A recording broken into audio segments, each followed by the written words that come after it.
and welcome on another episode of Film Sandwich. I bring to you headshots with my #1 client, Sonny, who owns Gym SRQ. Yay!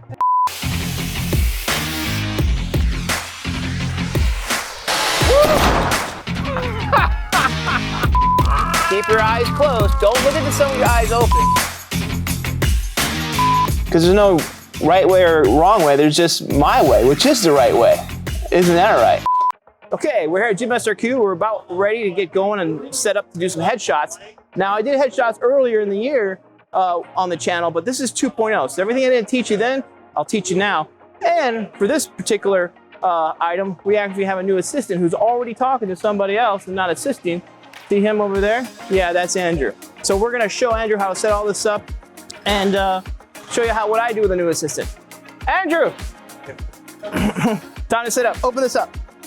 First thing, take control of the situation.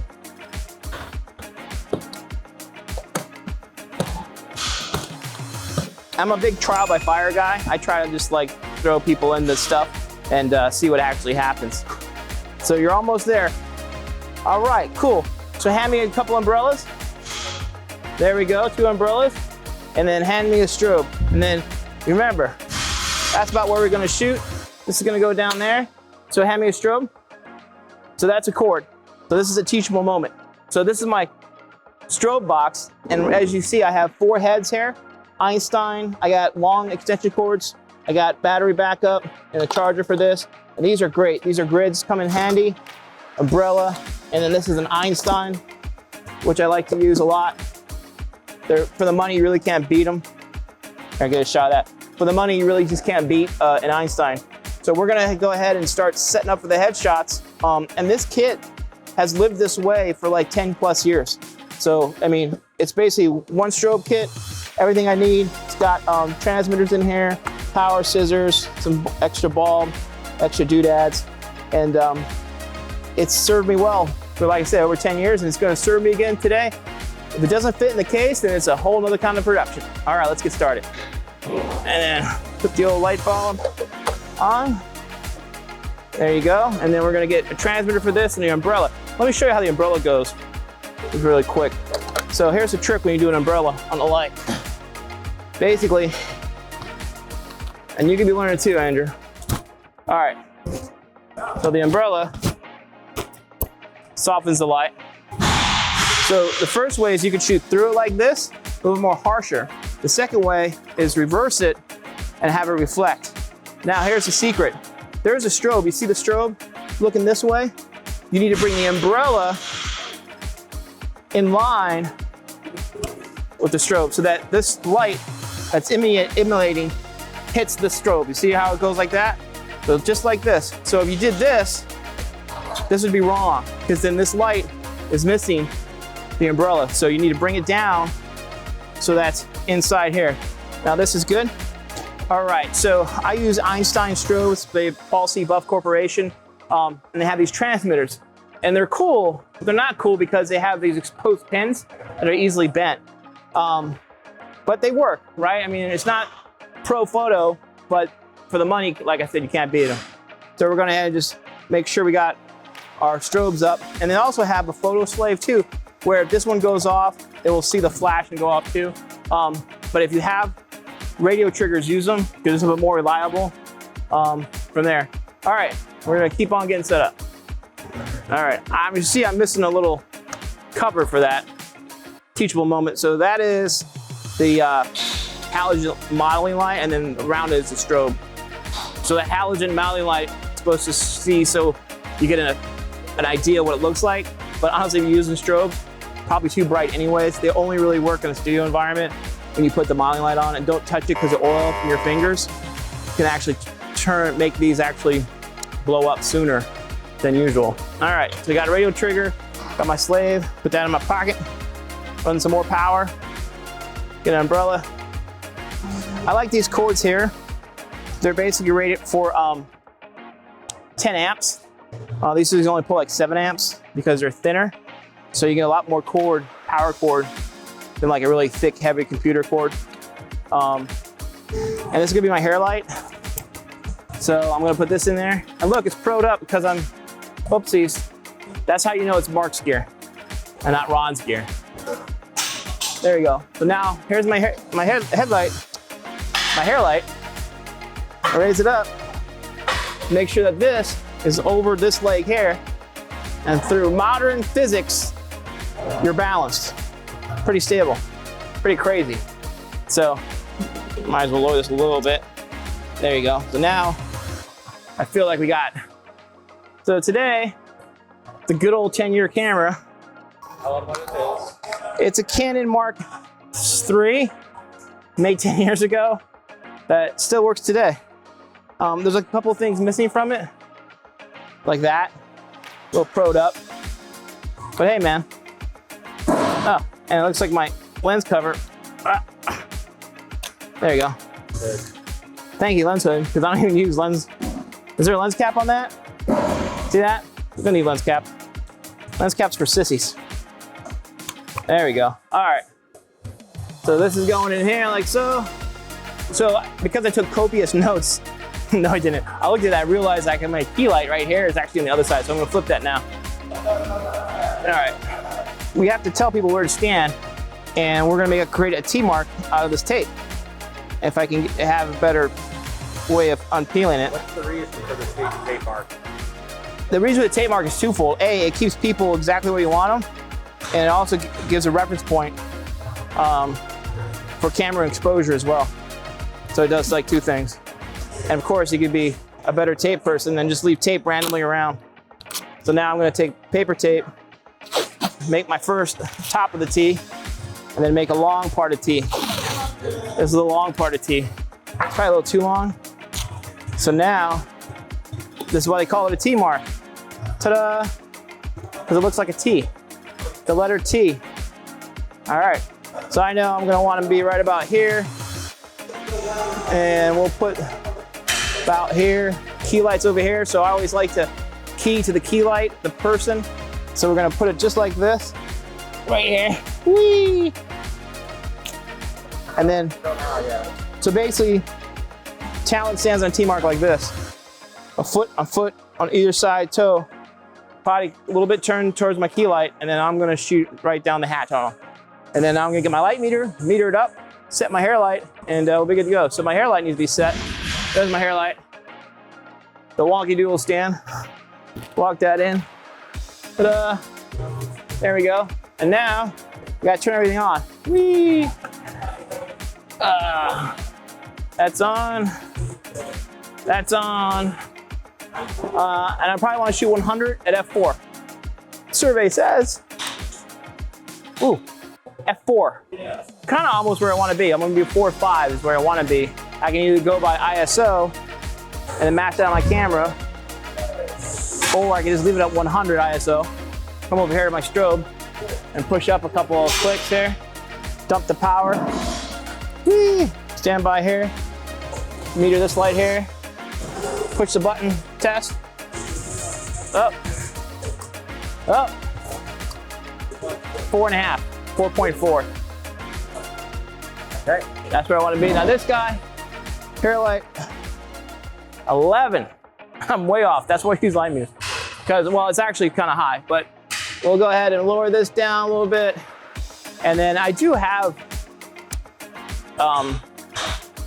an apparatus that I can go up and down and adjust this wirelessly, but it's not that reliable. Like half the time it will connect. So by the time I get that out and deal with that, I could have just adjusted the lights. So I'll go up with this one. Make sure when you do this that it's directly over this leg. All right. Okay. 4.4, that's good. So that's 4.5, because of the angle. You'll see a little brightness. This may have to go up when I get done, but now it's time to shoot. And actually, I'll just go ahead and shoot Ron. So Ron, if you want to switch me to stand here, I'll shoot you on my camera and we'll see what it looks like. All right, ISO, change to 100. So now it's about all the, so we go 100 on the camera, and then we're gonna do f4.5 and 160 on the shutter speed. And then we're gonna hold this in. And we're gonna hold this in. There we go. All right. So So let me do another one here. I do white balance here. Automatic, we do flash. Okay, now set the camera, white balance to flash. Set the shutter at 1/60th. Set the aperture 4.5, ISO 100. All right, and then what this is. Now I need to open up my shutter. I need to clock my key light around so I get the more meat of his face. But his backlight looks pretty good, so I might up the backlight a little bit and pull it back that way. So a couple more adjustments and we'll be good. So we're gonna set up another strobe with a grid, and that's gonna punch up that Gym SRQ in the background, and we'll show you how that's gonna go. Now, one of the secrets I like to use are these grids. Now, unlike a grid on a softbox, they work kind of like a Fresnel in the hot light world, and they have different degree grids. Like this is a 40, this is a 20, and this is a 10. You can tell the 10 is like really fine like that. You can see it, you can see me, you can't see me. So I know a 10's not gonna be good. I know a 40, probably too wide, but I bet you a 20 will be perfect because I'm gonna actually set the light up and just throw it way down there and it'll be awesome. So let's go ahead and get started. Thank you, thank you. All right, reflector's up. And this is in. There you go. I always keep the tab out, easier to pull out. So now, because this doesn't have even an Alien B, even older than those lights, like 10 years, it does not have a wire transmitter. So when I set this up, I kind of have to make sure that something sees a flash. And this should be okay. Sometimes with black ceilings, it doesn't register the flash, but we will see. So it's much. And then this is literally gonna hit way back down the Gym SRQ. I'll go really high, and just light up the whole thing down there, up there. So now we got that way up there, do that. And now I'm gonna go grab my camera flash because I can't reach the strobe anymore. The test button. And then, there we go. So that's see, I can see it going off. Then I'm gonna take my meter here. Come on. 284. Way up high. There you go, 2.0. Which is fine. 1.4, 1.2, so 2, which would be a lot. One stop less light. F2, 2.8. But we're gonna open up the shutter and it'll all come together. So Hunter, go ahead and stand over there for me. Okay, so we're all set up and running. It took about 15 minutes. That's a lie, it took longer. So this T mark, we want you to face the other way. So I'm gonna show you how to, yep, just like that. So if you wanna stand just like this, and then face your body, and then you're just gonna angle your face to my camera right over there.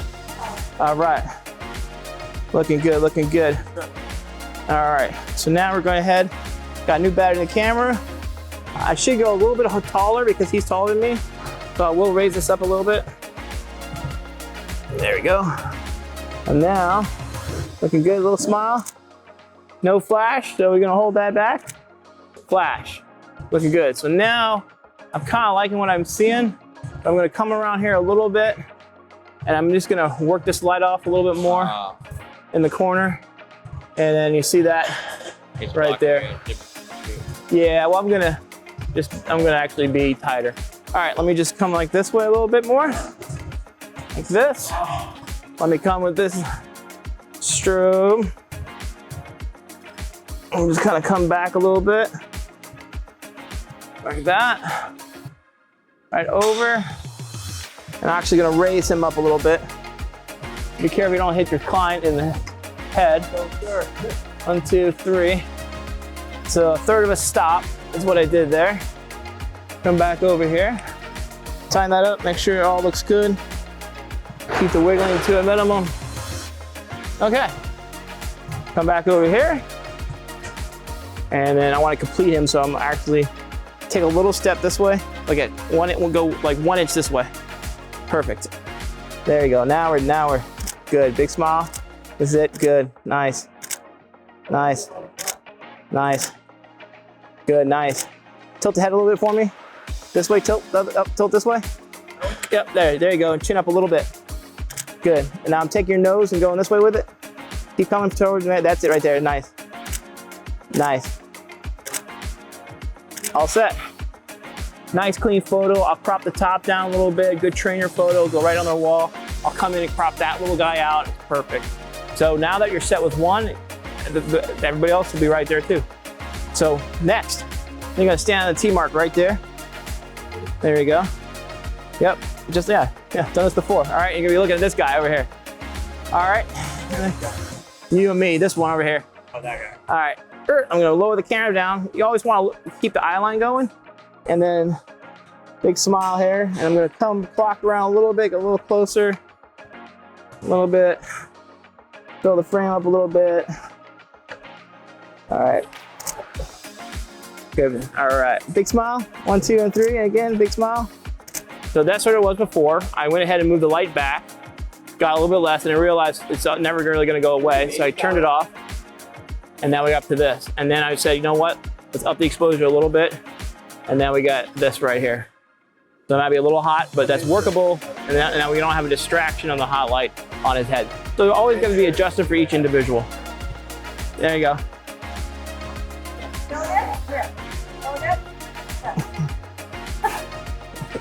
That's good, all right. Nice. All right, big serious face there. Good. Nice. So this photo's done a little bit differently. He's a trainer, but also a boxer or MMA. What are you? Muay Thai. Okay, he's a fighter. So whenever you do a fight, you want to be brought on to the camera and then lower the camera so we look up to the fighter. So it's always a sense of power looking up. You know, if we were looking down on him, then he would not look imposing. But as when we lower the camera angle and look up at somebody, it always is more of an imposing shot. This is Evan. He may be slightly taller than me. So we'll have to affect that. We just went from somebody a little bit shorter than him. Now I gotta raise the camera, but I know this tripod probably won't even go up that top. So this is why you wanna get a good strong telephone case, because I'm gonna use it to stand on. Because my whole thing is when you shoot headshots, you gotta be at least eye level.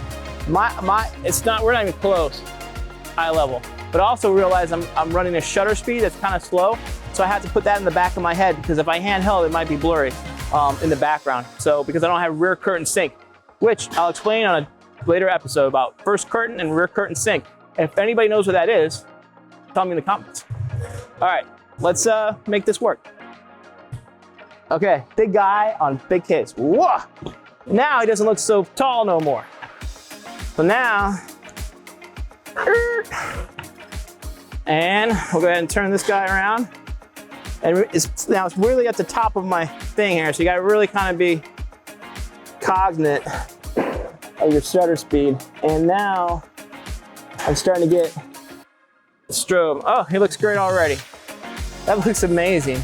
So I got a perfect light on him right here. Honestly, now I've definitely seen that in there and that, and then I'm gonna add a little hair light and it's gonna pick it all up. So that'll be very cool. So I'm gonna do a little bit of adjusting, and you see how much better that is when you go eye level? Okay. All right, here we go. All right, way up here. That should be out of there. We'll move this back. All right, stand on your mark for a second. Whee!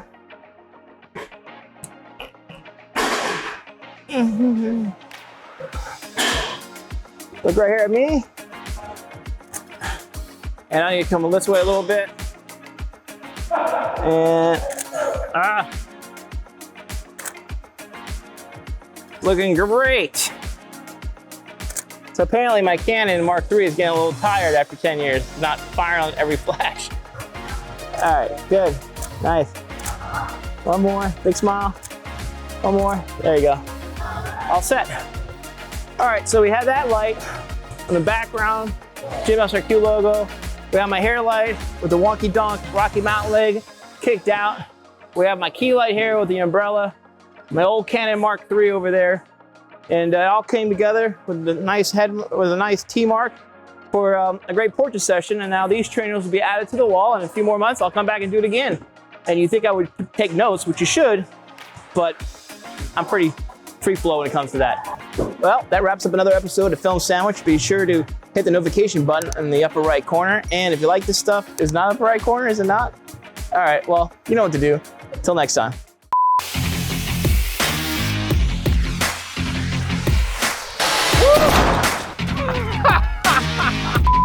Keep your eyes closed. Don't look at some of your eyes open. Because there's no right way or wrong way. There's just my way, which is the right way. Isn't that right?